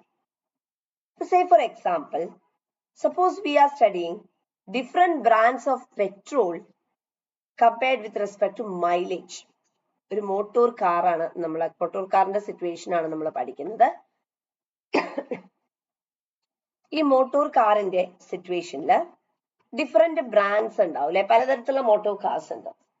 അപ്പൊ ഈ ഡിഫറെന്റ് ബ്രാൻഡ്സിന്റെ മുകളിൽ അവരുടെ മൈലേജ് എങ്ങനെയാണ്? അവർ ഉപയോഗിക്കുന്നത് പെട്രോൾ ആണ്. അപ്പൊ ഈ ഡിഫറെന്റ് ബ്രാൻഡഡ് ആയിട്ടുള്ള കാറിന്റെ മുകളിൽ നമ്മൾ പെട്രോൾ ഉപയോഗിച്ച് നോക്കുമ്പോൾ മൈലേജ് എങ്ങനെയാണ്, ഏത് കാറിനാണ് കൂടുതൽ എന്നാണ് സപ്പോസ് നമ്മൾ പഠിക്കുന്നത് എന്ന് വിചാരിക്കാം. അപ്പൊ ഇവിടെ എന്തൊക്കെയായിരിക്കാം മൈലേജിന്റെ കാരണങ്ങൾക്ക് കാരണമാകുന്നത്? The most important thing is individual car. X എന്ന് പറയുന്ന കാർ ആയിരിക്കില്ല വൈ എന്ന് പറയുന്ന കാറിന്റെ നേച്ചർ, അല്ലെ? അപ്പൊ കാറിന്റെ നേച്ചേഴ്സിൽ എന്ത് സംഭവിക്കാം? വ്യതിയാനങ്ങൾ സംഭവിക്കാനായിട്ടുള്ള സാധ്യതകൾ അവിടെ ഉണ്ട്. അടുത്തത് ഡ്രൈവിംഗ് ഹാബിറ്റിൽ വരുന്ന വ്യത്യാസം. അപ്പൊ ഈ ഡ്രൈവിംഗ് ഹാബിറ്റിൽ വരുന്ന വ്യത്യാസം പറയുമ്പോൾ ചിലവര് റാഷായിട്ട് വണ്ടി ഓടിക്കും, ചിലവര് നോർമലായിട്ട് വണ്ടി ഓടിക്കും. അപ്പൊ ഈ റാഷ്നെസ് നോക്കിയിട്ടും എന്ത് സംഭവിക്കാം? വണ്ടിയുടെ ആ ഒരു പെട്രോൾ കൺസംഷൻ ആയാലും പാറ്റേണിലായാലും ഒക്കെ തന്നെ എന്ത് സംഭവിക്കാം? വ്യതിയാനങ്ങൾ വരാനായിട്ടുള്ള സാധ്യതയുണ്ട്. സേ ഫോർ എക്സാമ്പിൾ നമ്മൾ പറയുകയാണ് 4 ടൈപ്പ് ഓഫ് കാർ നമ്മൾ എടുത്തു എന്ന് വിചാരിക്കാം. We have 4 types of cars. Say for example 1, 2, 3, 4 ഇങ്ങനെ പറഞ്ഞിട്ട് ഞാൻ എന്ത് ചെയ്യാണ്? പ്ലോട്ട് ചെയ്യാണ്, കാറിന്റെ പേര് എഴുതുന്നില്ല. 4 ഡ്രൈവേഴ്സ് ഉണ്ട്. 4 ഡ്രൈവേഴ്സ് എന്ന് പറയുമ്പോൾ ABCD 4 ഡ്രൈവേഴ്സ് ഉണ്ട്. 4 ബ്രാൻഡ്സ് ഓഫ് പെട്രോൾ ഉണ്ട്. സേ ഫോർ എക്സാമ്പിൾ ABCD ഇങ്ങനെ നമ്മൾ ഫോർമുലേറ്റ് ചെയ്യുന്നു. അപ്പം ഇതിന്റെ ലാറ്റിൻ സ്ക്വയർ നമ്മൾ എങ്ങനെയാണ് ഫോർമുലേറ്റ് ചെയ്യുക ചോദിച്ചാൽ, നമുക്ക് എത്ര ടൈപ്പ് ഓഫ് കാർ ഉണ്ട്? 4 എണ്ണം. നമുക്ക് എത്ര ഡ്രൈവേഴ്സ് ഉണ്ട്? 4 എണ്ണം. അപ്പൊ നമുക്ക് എത്ര പെട്രോൾ ടൈപ്പ് ഉണ്ട്? 4 എണ്ണം. സോ ടുഗെദർ 64 കാര്യങ്ങളാണ് നമ്മൾ എന്ത് ചെയ്യുന്നത്? പഠിക്കാനായിട്ട് പോകുന്നത്. അപ്പൊ ഇതിന്റെ അകത്ത് ഇതെല്ലാം എടുത്ത് പഠിക്കുക എന്ന് പറയുന്നത് ചിലപ്പോ എന്താവണമെന്നില്ല, പ്രാക്ടിക്കലി പോസിബിൾ ആവണമെന്നില്ല. അപ്പൊ നമ്മൾ ബേസിക്കലി എന്ത് ചെയ്യും? കുറച്ച് കമ്പോണൻസ് എടുത്തിട്ട് നമ്മുടെ സ്റ്റഡി നമ്മൾ പഠിക്കും. അങ്ങനെ വരുമ്പോ സേ ഫോർ എക്സാമ്പിൾ നമ്മൾ ഇതിന്റെ അകത്ത് ഒരു 16 കാര്യങ്ങളെ കുറിച്ച്, അല്ലെങ്കിൽ ഇപ്പൊ ടൈപ്പ് ഓഫ് കാറും ഡ്രൈവേഴ്സും തമ്മിലുള്ള സിങ്ക്രണൈസേഷൻ എടുക്കുന്നു, അല്ലെങ്കിൽ ടൈപ്പ് ഓഫ് കാറും പെട്രോളും തമ്മിലുള്ളത് പഠിക്കുന്നു. കാരണം എല്ലാം നമുക്കറിയാം, സാമ്പിൾ കൂടുന്നതിനനുസരിച്ച് അല്ലെങ്കിൽ വേരിയബിൾസ് കൂടുന്നതിനനുസരിച്ചിട്ട് നമ്മുടെ സ്റ്റഡിയുടെ കോംപ്ലക്സിറ്റി കൂടാനായിട്ടുള്ള സാധ്യതയുണ്ട്. So the most important thing is വളരെ വ്യക്തമായിട്ടുള്ളൊരു കമ്പ്യൂട്ടേഷനിലേക്ക് പോവുക, അല്ലെങ്കിൽ നമ്മൾ പഠിക്കാൻ എടുക്കുന്ന ആ വേരിയബിൾസ് കൃത്യമായിട്ടുള്ള റിസൾട്ട് ഒറിജിനേറ്റ് ചെയ്യുക എന്ന് പറയുന്നത് ഇമ്പോർട്ടൻ്റ് ആയിട്ടുള്ള കാര്യമാണ്. അത് നമുക്ക് ചെയ്യാൻ പറ്റുന്നില്ലെങ്കിൽ ഒരുപാട് തരത്തിലുള്ള പ്രോബ്ലംസിലേക്ക് അത് പോകാനായിട്ടുള്ള സാധ്യത ഉണ്ട്. അപ്പം ഇങ്ങനെയാണ് നമ്മൾ ലാറ്റിൻ സ്ക്വയർ ടെക്നിക്സ് എംപ്ലോയ് ചെയ്യുന്നത്. അപ്പൊ ഇവിടെ നമ്മൾ ചെയ്യുന്നത് ഹോമോജീനിയസ് യൂണിറ്റ്സ് ആയിട്ട് കമ്പോണൻസിനെ മാറ്റുകയാണ് ചെയ്യുന്നത്. നമുക്ക് ബേസിക്കലി ഇവിടെ കണ്ടാൽ അറിയാം, ഈ 1, 2, 3, 4 എന്ന് പറയുന്ന ടൈപ്സ് ഓഫ് കാർ എന്ന് പറയുമ്പോൾ ഇവയെല്ലാം കാറുകളാണ്, അല്ലെ? അതായത് നമ്മൾ പല തരത്തിലുള്ള കാറുകൾ എന്ന് പറഞ്ഞാലും ബേസിക്കലി ഇവരെന്താ? കാറിന്റെ കാറ്റഗറിയിൽ തന്നെയാണ് വരുന്നത്. അപ്പൊ ലാറ്റിൻ സ്ക്വയർ ഡിസൈൻ എന്ന് പറയുമ്പോൾ ഒരു ഹോമോജീനിറ്റി ഉണ്ട്. പെട്രോൾ എന്ന് പറയുമ്പോൾ അത് സാധാ പെട്രോൾ ആവാം, സൂപ്പർ പെട്രോൾ ആവാം. അപ്പൊ ബേസിക്കലി പെട്രോൾ എന്ന് പറയുന്നത് പെട്രോൾ ഇറ്റ്സെൽഫ്, അല്ലാതെ വലിയ രീതിയിലുള്ള നമ്മളൊരു ഡിഫിക്കൽറ്റി അല്ലെങ്കിൽ ഒരു കമ്പാരിസൺ അങ്ങനത്തെ സംഭവങ്ങളിലേക്കൊന്നും നമ്മൾ എന്ത് ചെയ്യുന്നില്ല, ഫോർമുലേറ്റ് ചെയ്ത് പോകുന്നില്ല. അപ്പൊ ലാറ്റിൻ സ്ക്വയർ ഡിസൈനിലേക്ക് നമ്മൾ പോയി കഴിഞ്ഞിട്ടുണ്ടെങ്കിൽ നമ്മൾ ബേസിക്കലി ഇത്രേ അറ്റയർ ചെയ്യുന്നുള്ളൂ. നമുക്ക് കൃത്യമായിട്ടുള്ളൊരു ഫോർമേഷൻ ആവശ്യമാണ്, അല്ലെങ്കിൽ കൃത്യമായിട്ട് ഒരു റാൻഡംനെസ് ഒറിജിനേഷനിലേക്ക് പോവുക എന്ന് പറയുന്നതും ഇമ്പോർട്ടൻ്റ് ആണ്. അത് നമുക്ക് അവൈലബിൾ അല്ലെങ്കിൽ പിന്നെ നമ്മൾ എന്ത് ചെയ്തിട്ടും, അതായത് നമ്മുടെ സ്റ്റഡിയിൽ ഒരിക്കലും നമുക്ക് കൃത്യമായിട്ടുള്ളൊരു റെപ്രസെന്റേഷനിലേക്ക് പോകാനായിട്ട് സാധ്യമല്ല. Next is factorial design. Factorial design എന്ന് പറഞ്ഞിട്ടുണ്ടെങ്കിൽ നമുക്ക് 2 അതിലധികമോ ഡിപ്പെൻഡന്റ് വേരിയബിളിന് ഇമ്പാക്റ്റ് പഠിക്കുക എന്നുള്ള ലക്ഷ്യമാണ് ഫാക്ടോറിയൽ ഡിസൈനിന് വരുന്നത്. അതായത് നമ്മൾ ബേസിക്കലി പറഞ്ഞാൽ കുറച്ചുകൂടെ സിങ്ക്രണൈസ് ചെയ്ത് അല്ലെങ്കിൽ കുറച്ചുകൂടെ ഈസി ആയി പറഞ്ഞു കഴിഞ്ഞാൽ നമ്മളുടെ ഡിപ്പെൻഡന്റ് വേരിയബിളില് രണ്ടോ അതിലധികമോ 2+ എന്ന് നമുക്ക് പറയാം ഇൻഡിപെൻഡന്റ് വേരിയബിൾസിന്റെ ഇമ്പാക്ട് പഠിക്കുക എന്നുള്ളതാണ് ഫാക്ടോറിയൽ അനാലിസിസിന്റെ ലക്ഷ്യം. Say for example, quantity demanded is a function of price of related goods എന്ന് പറഞ്ഞാൽ ഇവിടെ രണ്ട് ഫാക്ടർ വരുന്നുണ്ട്. ഈ രണ്ട് ഫാക്ടറിനും നമ്മൾ ഡിമാൻഡിന്റെ മുകളിൽ ഹൗ അസറ്റ്സ് ഇമ്പാക്ട് നമുക്ക് അറിഞ്ഞേ പറ്റുള്ളൂ. അത് അറിഞ്ഞാൽ മാത്രമേ നമുക്ക് എന്ത് ചെയ്യാൻ പറ്റുള്ളൂ, കൃത്യമായിട്ട് പ്രൊസീഡ് ചെയ്യാൻ പറ്റുള്ളൂ. So we have to attire or we have to know what is the impact of the independent variable over the dependent variable. എങ്കിൽ മാത്രമേ നമുക്ക് എന്ത് ചെയ്യാൻ പറ്റുള്ളൂ, മുന്നോട്ടേക്ക് പ്രൊസീഡ് ചെയ്യാനേ പറ്റുള്ളൂ. ഫാക്ടോറിയൽ അനാലിസിസിലേക്ക് നമ്മൾ അല്ലെങ്കിൽ ഫാക്ടോറിയൽ ഡിസൈനിലേക്ക് നമ്മൾ പോസ്റ്റുലേറ്റ് ചെയ്യുന്ന സമയത്ത് ഒരുപാട് തരത്തിലുള്ള ക്യാരക്ടറിസ്റ്റിക്സ് എന്ന് പറയുന്നത് ഇവിടെ വരാനായിട്ടുള്ള സാധ്യതകള് ബേസിക്കലി ഉണ്ട്. ഒന്ന് മൾട്ടിപ്പിൾ ഫാക്ടേഴ്സ് ആണ്. നമ്മളിപ്പോ ഇവിടെ പറഞ്ഞ പോലെ തന്നെ നമ്മളുടെ ഡിപെൻഡന്റ് വേരിയബിളിനെ ഒന്നോ അതിലധികമോ ആയിട്ടുള്ള ഇൻഡിപെൻഡന്റ് വേരിയബിൾസിന്റെ ഇൻഫ്ലുവൻസ് ആണ് ഇവിടെ നമ്മൾ പോസ്റ്റുലേറ്റ് ചെയ്യുന്നത്.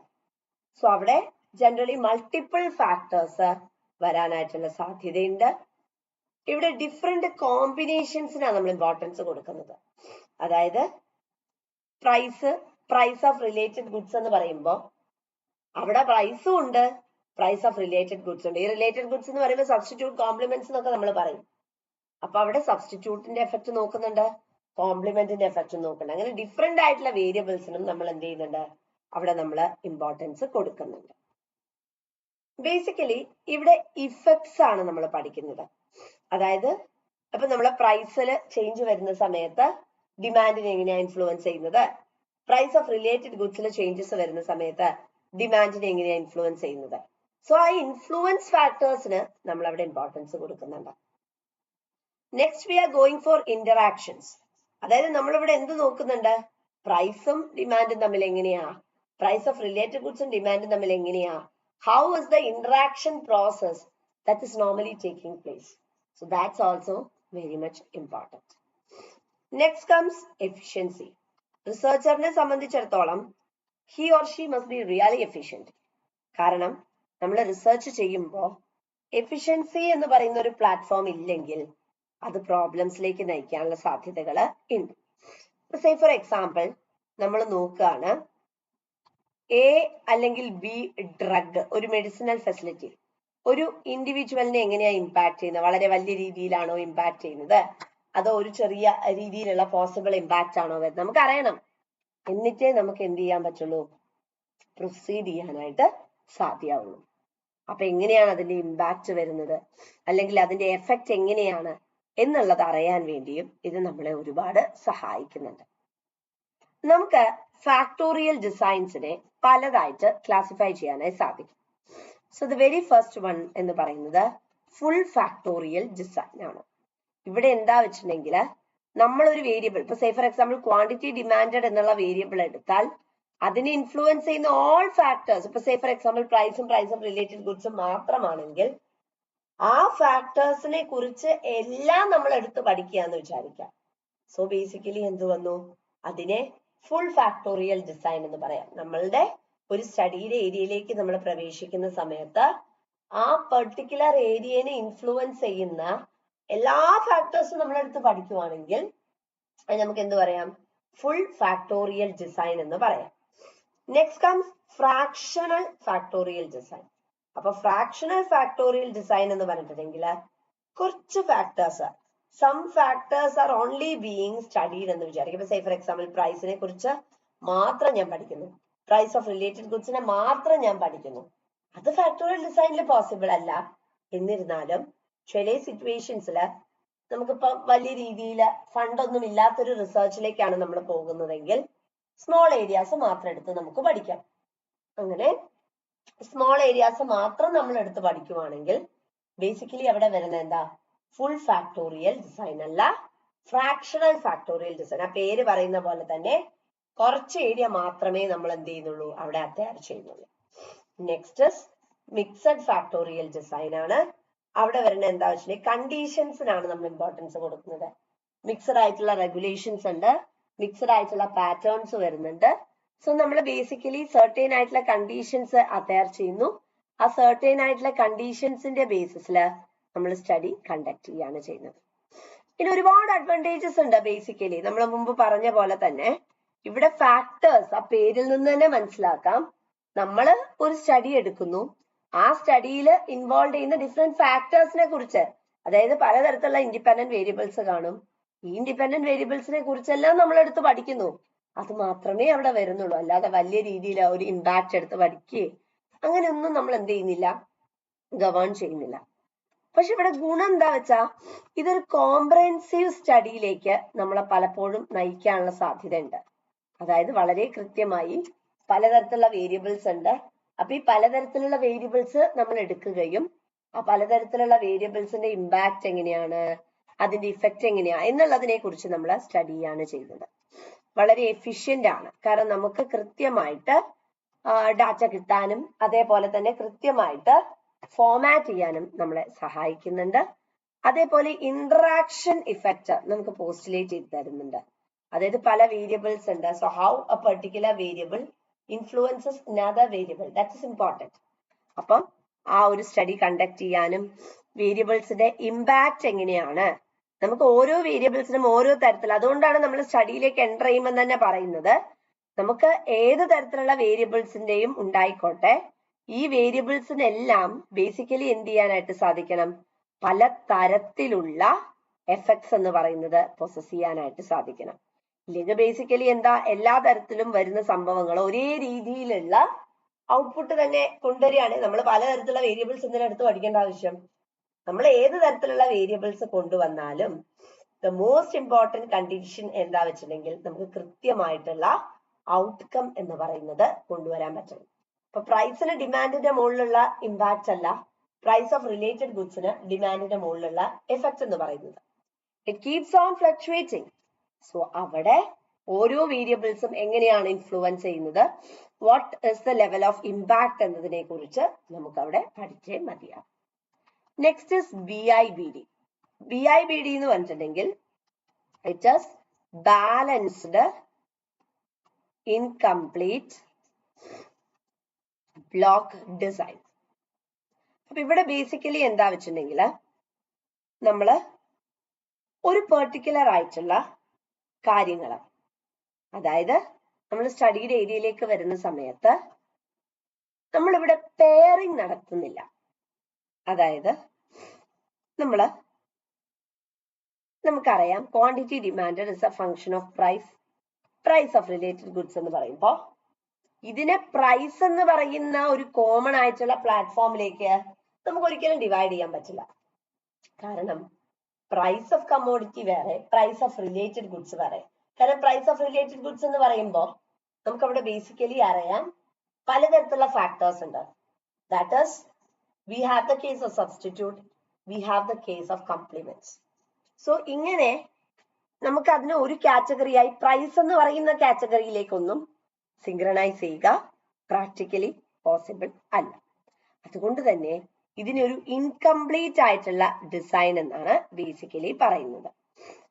ഇത് ബേസിക്കലി ഒരു ലിമിറ്റഡ് ആയിട്ടുള്ള ഡിസൈൻ ആണ്. അതായത് നമ്മൾ ഓരോ വേരിയബിൾസ് എഴുതാണ്. ഇപ്പൊ say for example quantity demand is a function of price of related goods, taste, preference, ഇങ്ങനെ ഓരോ കാര്യത്തെക്കുറിച്ചും എടുത്തെടുത്ത് നമ്മൾ എന്ത് ചെയ്യാണ്, പ്ലോട്ട് ചെയ്യാണ് ചെയ്യുന്നത്. അപ്പൊ അതൊരു ഇൻകംപ്ലീറ്റ് ആയിട്ടുള്ള ഫോമാറ്റ് ആണ്, അല്ലെങ്കിൽ ഇൻകംപ്ലീറ്റ് ആയിട്ടുള്ള ഡിസൈൻ ആയി വരികയാണ് ബേസിക്കലി വരുന്നത്. കാരണം പലപ്പോഴും നമ്മൾ സ്റ്റഡി കണ്ടക്ട് ചെയ്യുന്ന സമയത്ത് വീണ്ടും എടുത്തിങ്ങനെ ഓരോ വേരിയബിളും എടുത്ത് പഠിക്കുക എന്ന് പറയുന്നത് ഭയങ്കര അധികം ബുദ്ധിമുട്ടാണ്. സേ ഫോർ എക്സാമ്പിൾ നമുക്ക് ഒരു പാഠമുണ്ട്. ഈ പാഠത്തില് നമ്മൾ പലതരത്തിലുള്ള ഫെർട്ടിലൈസേഴ്സ് ഉപയോഗിക്കാം. അപ്പം 7 ടൈപ്പ് ഓഫ് ഫെർട്ടിലൈസേഴ്സ് നമ്മൾ ഉപയോഗിക്കാന്ന് വിചാരിക്കാം. അപ്പൊ സേ ഫോർ എക്സാമ്പിൾ ABCDEFG ഇങ്ങനെ 7 തരത്തിലുള്ള ഫെർട്ടിലൈസേഴ്സ് നമ്മൾ യൂസ് ചെയ്യാം. ഇവിടെ ഓരോന്നിന്റെ ഇമ്പാക്ട് ഇങ്ങനെ നമ്മൾ പഠിക്കുക. എന് നമ്മളെ ഫീൽഡിന്റെ മുകളിൽ എങ്ങനെയാ, ബി നമ്മളുടെ ഫീൽഡിന്റെ മുകളിൽ എങ്ങനെയാ, സി എങ്ങനെയാ, ഡി എങ്ങനെയാ, ഇ എങ്ങനെയാ, എഫ് എങ്ങനെയാ, ജി എങ്ങനെയാ, ഇങ്ങനെ നമ്മള് ഓരോന്നും എടുത്ത് പഠിക്കുക. ചിലപ്പോ എനെയും ബീനെയും നമുക്കൊരു കാറ്റഗറിയിലേക്ക് തിരിക്കാൻ പറ്റുന്നതായിരുന്നിരിക്കാം. സീനെയും ഡീനെയും ഒരേ കാറ്റഗറിയിലേക്ക് തിരിക്കാമായിരുന്നു. ഇനെയും എഫിനെയും ഒരേ കാറ്റഗറിയിലേക്ക് തിരിക്കാമായിരുന്നു. പക്ഷെ നമ്മളത് ചെയ്തില്ല. നമ്മൾ ബേസിക്കലി ചെയ്ത എന്താ, ഓരോന്നിന്റെ ഇമ്പാക്ട് എടുത്ത് നമ്മൾ ആലോചിക്കണം. ടൈം കളയാണ് വെറുതെ. അപ്പൊ ഓരോന്നും എടുത്ത് നമ്മൾ ഇങ്ങനെ എന്ത് ചെയ്യാണ്, പഠിക്കുകയാണ്. അപ്പൊ ഇത് പ്രാക്ടിക്കൽ ആണോ എന്ന് ചോദിച്ചാ നമുക്ക് കൺഫ്യൂഷൻ തന്നെയാ വരിക. കാരണം എന്താ വെച്ചാ എപ്പോഴും നമുക്കിത് ഇങ്ങനെ തന്നെ ഒരു ഔട്ട്കം വരുന്നു, അല്ലെങ്കിൽ ഇതേ പാറ്റേൺ വരുന്നു എന്ന് പറയുന്നത് പ്രാക്ടിക്കലി നമുക്ക് പോസിബിൾ അല്ല. ചിലപ്പോൾ നമുക്ക് ബയസ്ഡ് ആയിട്ടുള്ള റിസൾട്ട് കാണാം, ചിലപ്പോൾ നമുക്ക് കൃത്യമായിട്ടുള്ള ഫോർമേഷനിലേക്ക് പോകാൻ പറ്റിയില്ല എന്ന് വരാം. So the most important thing is നമ്മൾ എങ്ങനെയാ അതിനെ തയ്യാറേണ്ടത് അല്ലെങ്കിൽ അതിനെ അപ്ലൈ ചെയ്യുന്നതെന്നാണ്. അത് നോക്കിയിട്ട് വേണം നമ്മൾ ബേസിക്കലി എന്ത് ചെയ്യാനായിട്ട്, പ്രൊസീഡ് ചെയ്യാനായിട്ട്. സോ ഇതിന്റെ അഡ്വാൻറ്റേജ് എന്താ വെച്ചിട്ടുണ്ടെങ്കിൽ, നമ്മൾ മുമ്പേ പറഞ്ഞു, ഓരോ മൈന്യൂട്ട് ആയിട്ടുള്ള കാര്യങ്ങളെ കുറിച്ചും വളരെ ഡീറ്റെയിൽ ഔട്ട് ചെയ്തിട്ട് പഠിക്കുകയാണ് ചെയ്യുന്നത്. Each and every factors are being incurred, അല്ലെങ്കിൽ each and every factors are being studied അല്ലെ. അപ്പൊ അതുകൊണ്ട് നമുക്ക് പ്രോബ്ലംസ് ഇല്ല. കൃത്യമായിട്ട് this is going to happen in this manner, അല്ലെങ്കിൽ it will happen in this manner എന്നതിനെ കുറിച്ച് അറിയാനായിട്ട് സാധിക്കും. മറ്റുള്ള ഡിസൈൻസുമായിട്ട് ഇതിന് വളരെയധികം നെറ്റ്വർക്ക് അല്ലെങ്കിൽ റിലേഷൻഷിപ്പ് ഉണ്ട്. How is it going place, അല്ലെങ്കിൽ how is the activity taking place എന്നതിനെ കുറിച്ച് നമുക്ക് കൃത്യമായി അറിയാൻ പറ്റും. So that's also an important thing. Especially agriculture, medicine, social സയൻസിന്റെ മേഖലകളിലാണ് BIVD അല്ലെങ്കിൽ ബാലൻസ്ഡ് ഇൻകംപ്ലീറ്റ് ബ്ലോക്ക് ഡിസൈൻ എന്ന് പറയുന്നത് വർക്ക് ചെയ്യുന്നത്. സോ ഇവിടെ നിങ്ങൾക്ക് ഇനി പഠിക്കാനുള്ളത് ഒരു സ്പ്ലിറ്റ് പ്ലോട്ട് ഡിസൈൻ മാത്രമാണ്. അതോടുകൂടി ആ ഒരു മൊഡ്യൂൾ ഫിനിഷ് ചെയ്തു. ഇതിന്റെയൊക്കെ ഫുൾ ഫോം മാത്രം പഠിച്ചു വെച്ചാൽ മതി, അല്ലാതെ കൂടുതലായിട്ടുള്ള കാര്യങ്ങൾ ഇവിടെ ചോദിക്കില്ല. അപ്പൊ ആദ്യം നമ്മൾ പഠിച്ചത് എക്സ്പെരിമെന്റൽ ഡിസൈൻ ആണ്. നമ്മൾ ഡാറ്റ സിങ്ക്രണൈസേഷൻ അല്ലെങ്കിൽ ഡാറ്റ കളക്ഷനിലേക്ക് നമ്മൾ പോകുന്ന സമയത്ത് വളരെ കൃത്യമായിട്ട് എങ്ങനെയാണ് ഇതിന്റെ പോസ്റ്റുലേഷൻ വരുന്നത്, അല്ലെങ്കിൽ ഇതിന്റെ സ്റ്റഡി എങ്ങനെയാണ് നമ്മൾ അത്തയർ ചെയ്യുന്നത് എന്നതിനെ കുറിച്ച് അറിയുക എന്ന് പറയുന്നത് ഇമ്പോർട്ടന്റ് ആയിട്ടുള്ള ഫാക്ടർ ആണ്. അപ്പൊ അത് അറിഞ്ഞാൽ മാത്രമേ നമുക്ക് എന്ത് ചെയ്യാൻ പറ്റുള്ളൂ, പ്രൊസീഡ് ചെയ്യാനായിട്ട് പ്രാക്ടിക്കലി നടക്കുള്ളൂ. പ്രീ എക്സ്പെരിമെന്റൽ ഉണ്ട്, ട്രൂ എക്സ്പെരിമെന്റൽ ഉണ്ട്, അതേപോലെ ക്വാസി എക്സ്പെരിമെന്റലും നമുക്ക് ഇവിടെ അവൈലബിൾ ആണ്. RBD റാൻഡമൈസ്ഡ് ആയിട്ടുള്ള ബ്ലോക്ക് ഡിസൈൻസ് നമ്മളിവിടെ ഏജിന്റെ ബേസിസിൽ ബ്ലോക്സ് ആയിട്ട് ഡിവൈഡ് ചെയ്യാണ് ചെയ്യുന്നത് അല്ലെ. അതേപോലെ കംപ്ലീറ്റ്ലി റാൻഡമൈസ്ഡ് ആയിട്ടുള്ള ഡിസൈൻസ് ഉണ്ട്. ഏറ്റവും ഇമ്പോർട്ടന്റ് ആയിട്ടുള്ള ഫാക്ടർ എന്ന് പറയുന്നത് അവിടുത്തെ ഫ്ലെക്സിബിലിറ്റി അറ്റ്മോസ്ഫിയർ ആണ്. നമുക്ക് എപ്പോഴും ഫ്ലെക്സിബിലിറ്റി എന്ന് പറയുന്നത് ഉണ്ടായിരിക്കണം അല്ലെ, ഒരു റിസർച്ചിന്റെ മേഖലയിലേക്ക് എൻ്റർ ചെയ്യുമ്പോൾ. അടുത്തത് ലാറ്റിൻ സ്ക്വയർ ഡിസൈൻ ആണ്. ലാറ്റിൻ സ്ക്വയർ ഡിസൈൻ എന്ന് പറയുമ്പോൾ നമ്മൾ പറഞ്ഞു പല ഫാക്ടേഴ്സിനെ എടുത്തിട്ട് നമ്മൾ സിങ്ക്രണൈസ് ചെയ്യുകയും പല ഫാക്ടേഴ്സിനെ എടുത്തിട്ട് നമ്മൾ പഠിക്കുക ചെയ്യുന്നത്. Outcome is very important. അതില്ലെങ്കിൽ നമുക്ക് ഒരിക്കലും ഫോർമാറ്റ് ചെയ്യാനായിട്ട് സാധിക്കില്ല. ഫാക്ടോറിയൽ ഡിസൈൻ വരുന്ന സമയത്ത് പലതരത്തിലുള്ള ഫാക്ടേഴ്സ് നമ്മൾ സ്റ്റഡിയുടെ ഏരിയയിലേക്ക് പ്രവേശിക്കുമ്പോൾ പലതരത്തിലുള്ള ഫാക്ടേഴ്സിനെ നമുക്ക് കാണാൻ പറ്റും. The most important thing is ആ ഫാക്ടേഴ്സിനെ എല്ലാം തന്നെ ഐഡന്റിഫൈ ചെയ്യുക എന്നുള്ളതാണ്. അത് ഐഡന്റിഫൈ ചെയ്യാൻ പറ്റുന്നില്ലെങ്കിൽ നമുക്ക് അതും പ്രോബ്ലമാറ്റിക് ആണ്. Next comes balanced incomplete block design ആണ്. അവിടെ നമ്മൾ പെയറിങ്ങിനാണ് ഇമ്പോർട്ടൻസ് കൊടുക്കുന്നത്. സോ ബേസിക്കലി ഇവിടെ എന്താണ് പെയറിങ്ങിന് നമ്മൾ അവിടെ ഇമ്പോർട്ടൻസ് കൊടുക്കാനുള്ള ഒരു പോസിബിലിറ്റി നമുക്കില്ല. അടുത്തത് ഹോമോജീനിയസ് ആയിട്ടുള്ള യൂണിറ്റ്സ് ആണ് നമ്മൾ എപ്പോഴും ടാബുലേറ്റ് ചെയ്യുന്നത്. അവിടെ ഫാക്ടേഴ്സ് വരുന്നു, അവിടെ കമ്പോണൻസ് വരുന്നു. അപ്പം ഈ ഫാക്ടേഴ്സ് ആയാലും ഈ കമ്പോണൻസ് ആയാലും ഇതിനെ വളരെ കൃത്യമായിട്ടുള്ള ഒരു ഫോർമേഷനിലേക്ക് കൊണ്ടുപോകാനായിട്ടോ അല്ലെങ്കിൽ പ്രൊസീഡ് ചെയ്യിപ്പിക്കാനായിട്ടോ നമുക്ക് സാധിക്കുന്നില്ലെങ്കിൽ അതും എന്തിനുള്ളൊരു വഴിതെളിക്കും, പ്രോബ്ലം